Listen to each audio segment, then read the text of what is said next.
अस्सलाम वालेकुम नाजरीन, आप देख रहे हैं K92 न्यूज़ और मैं हूं आपकी मेज़बान नाइला भट्टी। शामिल करेंगे आज की इलाकाई खबरें। खबर शामिल करते हैं कराची से हमारे chief sports reporter Mohammad Rehan Akram के मुताबिक मारखोर ताइक्वांडो एकेडमी में 6वीं कैडेट नेशनल ताइक्वांडो चैंपियनशिप 2025 के एजाज़ में हौसला अफजाई की तकरीब। मारखोर ताइक्वांडो एकेडमी में 6वीं कैडेट नेशनल ताइक्वांडो चैंपियनशिप 2025 में शानदार कारकर्दगी दिखाने वाले खिलाड़ियों के एजाज़ में एक पुरवकार तकरीब मुनक़िद की गई। इस तकरीब के मेहमान खसूसी ब्रिगेडियर इमरानुल हक, रिटायर्ड सितारा इम्तियाज़ मिलिट्री पैटर्न पाक अस्करी एजुकेशन सिस्टम और साबिक DG ASF थे। इस मौका पर ज़िला मलीर के हेड कोच उबैदुल्ला खान भी खसूसी तौर पर शरीक हुए। तकरीब में कोचेज़ वजाहत अली खान, कदीर खान और मुहिब जाफरी ने खिलाड़ियों की कारकर्दगी को सराहते हुए उनकी मेहनत और लगन की तारीफ़ की।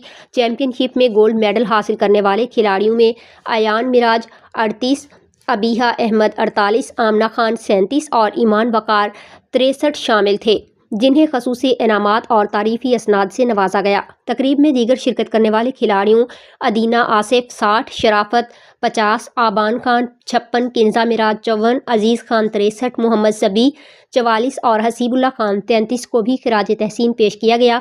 तकरीब के दौरान मारखोर ताइक्वांडो एकेडमी के मिशन और विजन पर भी रोशनी डाली गई। एकेडमी न सिर्फ कौमी बल्कि बैनुल-अक़वामी सतह पर बेहतरीन खिलाड़ियों को तैयार करने का अज़्म रखती है और ताइक्वांडो के फ़रोग़ के लिए मुसलसल कोशिश है। मेहमानी खसूसी ब्रिगेडियर इमरानुल हक ने अपने खिताब में कहा कि ताइक्वांडो जैसे खेल न सिर्फ जिस्मानी फिटनेस बल्कि नज़्म ज़ब्त और इस्तकामत को भी फ़रोग़ देते हैं।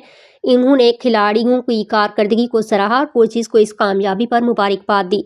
तकरीब के इख्तिताम पर तमाम खिलाड़ियों और कोचिंग स्टाफ का शुक्रिया अदा किया गया और उम्मीद ज़ाहिर की गई कि ये सिलसिला मुस्तक़बिल में भी जारी रहेगा।